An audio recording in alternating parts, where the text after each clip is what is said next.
Good afternoon, everyone. I'm Suyata and I'm going to teach you English. Class, yesterday I have taught you about the gerund phrases that you have must understand it. And related to it, I have given you an exercise to do. Please, I have given the answers, so tally the answers with it.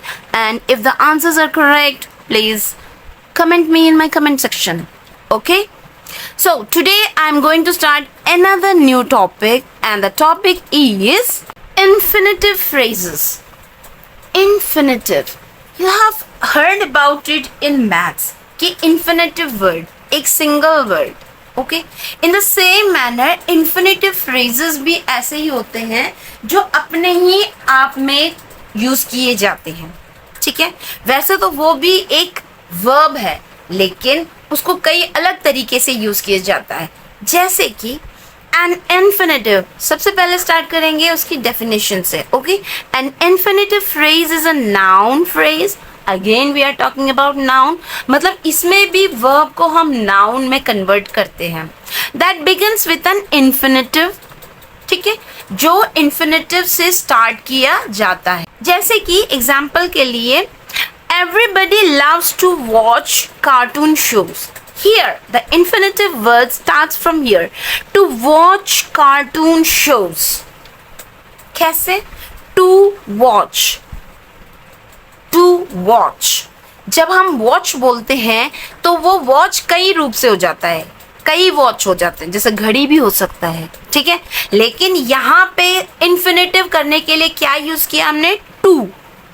To watch, देखने के लिए. ठीक है, to watch cartoon shows. तो this is an infinitive sentence phrase. Okay, so अलग करने के लिए पूरा फ्रेज को हम कैसे करते हैं? To watch cartoon shows. Another one, to make lemonade you have to start with squeezing lemons. Here there are two infinitive phrases.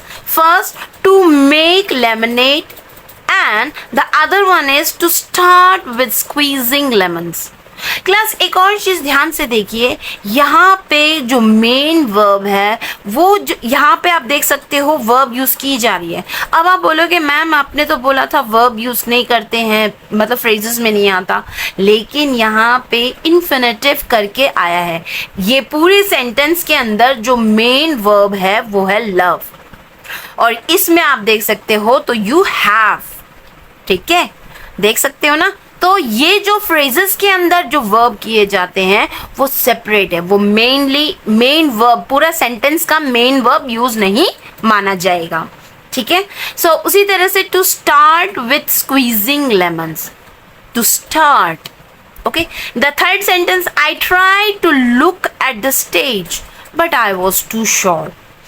Tried, मैं कोशिश करा, ये आपका मेन सेंटेंस का मेन वर्ब है, लेकिन यहाँ पे जो इन्फिनेटिव फ्रेज के साथ वर्ब आ रहा है वो है to look at the stage.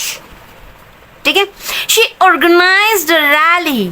ये आपका ऑर्गेनाइज जो है आपका मेन वर्ब का यूज किया जा रहा है, लेकिन यहाँ पे फ्रेज के अंदर to enable the poor to get their voices heard. ठीक है, to enable the poor to get their voices heard. To see Niagara Falls is mind-blowing. Mind-blowing. Niagara Falls. Next, he really needs to get his priorities in order. To get his priorities in order. Need main sentence का कौन सा है verb? Need, लेकिन infinitive का word क्या है? To get. ठीक है, to the company decided to reduce working house hours for everyone. To reduce working hours for everyone. To donate time और money is an honourable thing. तो आपका infinitive phrase कहाँ तक आया है? टू डोनेट टाइम और money. Last one, I went to Spain to study its language and culture. To study its language and culture. So class, I think you have understand what are infinitive phrases. आपको अगर मैं कोई sentences mix up करके देती हूँ तो आप आराम से फाइंड आउट कर लोगे ना इन्फिनेटिव फ्रेजेस, ठीक है। अब मैं आपको एक एक्सरसाइज दे रही हूँ, ये टॉपिक आपको समझ में आ गया। Related to it I am giving you an exercise to do at home and that exercise is here. Write the infinitive phrases from the sentences. आपको ये सेंटेंसेस दे रखे हैं, from these sentences you have to pick out the words and write it under the blank page.